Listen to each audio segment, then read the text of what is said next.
जो लोग इस वीडियो को देखने के बाद में चैनल को सब्सक्राइब नहीं करते वो 3 दिन में गायब हो जाते हैं।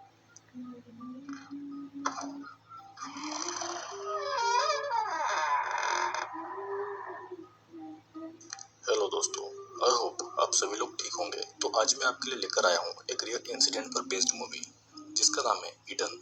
ये एक रियल इंसिडेंट पर बेस्ड मूवी है। तो आप अगर चैनल पर नए हैं और चैनल को सब्सक्राइब नहीं किया है तो अभी चैनल को सब्सक्राइब करके बेल नोटिफिकेशन ऑल कर लीजिए। मूवी की स्टार्टिंग में एक कार की डिक्की में जे नाम की एक लड़की बंधी हुई थी। उसके हाथ पैर और मुंह सब बंधा हुआ था। वो भागने की कोशिश कर रही थी लेकिन वो किडनैप करने वाला आदमी बस सिगरेट पी रहा था और वो फिर उस डिक्की को वापस बंद कर देता है। अब मूवी इस इंसिडेंट के एक दिन पहले आती है। ये बात 1994 की है, जहाँ पर जे नाम की एक टीनेज लड़की थी जो अपने फैमिली के रेस्टोरेंट पर काम करती थी और वो चोरी छुपे अपने फ्रेंड एबी के साथ में सिगरेट पिया करती थी। या एबी उसे शाम को अब बार में चलने को कहती है और उसके पास बार में जाने के लिए एक फेक आईडी कार्ड भी था क्योंकि जे अभी भी 18 साल की नहीं हुई थी। जे के पिता को पता था कि वो सिगरेट पीती है लेकिन वो उसकी मॉम को नहीं बताते और ये उन दोनों के बीच एक स्वीट सा रिलेशन शो करता है। फिर उसके पिताजी उसे एक रिंग देते हैं जो कि उनकी पुरखों की निशानी थी। अब रात को एबी और जे अपनी फेक आईडी से बार में जाते हैं क्योंकि जे 18 साल की नहीं हुई थी और ये सब उसके लिए एक नया एक्सपीरियंस था। वहाँ पर दोनों शॉट्स लेते हैं एंड देन एबी की नजर एक चार्मिंग लड़के पर पड़ती है जो कि फायर फाइटर की ड्रेस पहने हुए था और वो उसके लिए ड्रिंक ऑफर करता है। जिसके बाद दोनों में बातचीत होती है और एबी दोनों को बात करने के लिए अकेला छोड़ जाती है। फिर अभी लड़का जे को घर तक छोड़ने के लिए राइड ऑफर कर रहा था। दोनों कार से जे के घर की ओर जाते हैं लेकिन जे के घर पहुंचने से पहले ही ये लड़का गाड़ी को बीच में रोक देता है और वो जे को किस करने लगता है।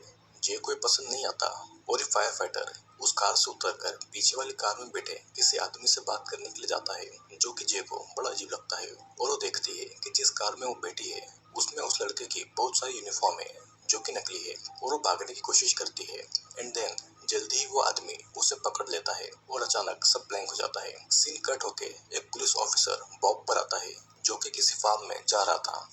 वहाँ पर 2 ऑफिसर पहले ही थे और उन्हें एक लड़की की डेड बॉडी मिली थी। उस लड़की के पैर में एक ट्रैकर भी था और पुलिस इन्वेस्टिगेशन आगे नहीं बढ़ पाए इसलिए बॉब वहाँ मौजूद दोनों को मार डालता है।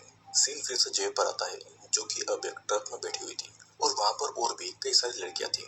उसे नहीं पता था कि उसके साथ क्या होने वाला है।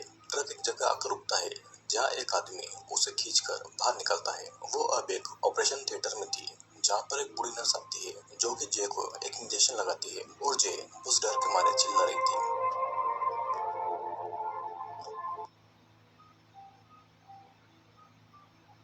जे की जब नींद खुलती है तो वो एक छोटे से रूम में थी जहाँ पर और भी कई लड़कियां बंक बेड पर थी। फिर वहाँ कुछ अनाउंसमेंट होता है और हम देखते हैं कि वहाँ एक दो नहीं बल्कि कई सारी लड़कियां हैं जिनकी उम्र छोटी से लेकर बड़ी तक है और उन्हें भी यहाँ पर किडनैप करके लाया गया है।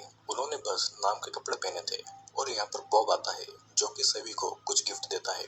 जे अभी भी अंदर थी, वो बाहर नहीं आती और देखती है कि